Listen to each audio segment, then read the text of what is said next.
بسم اللہ الرحمن الرحیم۔ حضرت مجاہد بیان کرتے ہیں کہ حضرت عبداللہ بن عمر رضی اللہ عنہ نے مجھ سے فرمایا کہ میرے والد نے ایک صاحب رتبہ علی نسب خاتون سے میرا نکاح کر دیا۔ پھر وہ اکثر اس کے پاس آ کر اس کے خاوند کے یعنی میرے بارے میں پوچھتے تو وہ خاتون کہتی بڑے اچھے آدمی ہیں جو کبھی میرے بستر پر نہیں آئے، اور جب سے میں آئی ہوں کبھی میرا پہلو تلاش نہیں کیا۔ میرے والد نے یہ بات نبی صلی اللہ علیہ وآلہ وسلم کے گوش گزار کی تو آپ نے فرمایا اسے لے کر میرے پاس آنا۔ میں ان کے ساتھ آپ صلی اللہ علیہ وآلہ وسلم کے پاس حاضر ہوا تو آپ نے فرمایا تم روزے نفل کیسے رکھتے ہو؟ میں نے عرض کیا ہر روز۔ آپ نے فرمایا ہر ہفتے سے 3 دن روزے رکھو۔ میں نے عرض کیا میں اس سے زیادہ کی طاقت رکھتا ہوں۔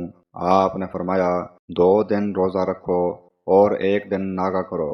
میں نے عرض کیا میں اس سے بھی زیادہ کی طاقت رکھتا ہوں۔ آپ نے فرمایا داؤد علیہ السلام کی طرح روزے رکھو جو افضل ترین روزے ہیں، 1 دن روزہ 1 دن ناگا۔ سنن نسائی حدیث نمبر 2391۔ حضرت ابو سلمہ بن عبد الرحمن سے روایت ہے میں حضرت عبداللہ بن عمر رضی اللہ عنہ کے پاس گیا اور کہا چچا جان مجھے وہ بات بیان فرمائیے جو رسول اللہ صلی اللہ علیہ وآلہ وسلم نے آپ کو ارشاد فرمائی تھی۔ وہ فرمانے لگے اے بھتیجے میں نے یہ عزم کیا تھا کہ میں عبادت میں سخت محنت کروں گا، حتیٰ کہ میں نے کہا میں ہمیشہ روزے رکھوں گا اور 1 دن رات میں پورا قرآن مجید ختم کیا کروں گا۔ رسول اللہ صلی اللہ علیہ وآلہ وسلم نے کسی سے یہ بات سن لی تو آپ میرے پاس تشریف لائے، حتیٰ کہ میرے گھر میں داخل ہو گئے اور فرمانے لگے مجھے پتہ چلا ہے کہ تو نے کہا ہے میں ہمیشہ روزہ رکھا کروں گا اور ہر روز پورا قرآن نماز میں پڑھا کروں گا۔ میں نے عرض کیا اے اللہ کے رسول بلا شبہ میں نے یہ بات کہی ہے۔ آپ نے فرمایا ایسے نہ کرنا، ہر مہینے میں 3 روزے رکھ لیا کر۔ میں نے عرض کیا میں اس سے زیادہ کی طاقت رکھتا ہوں۔ آپ نے فرمایا پھر ہفتے میں 2 دن یعنی سوموار اور جمعرات کا روزہ رکھ لیا کر۔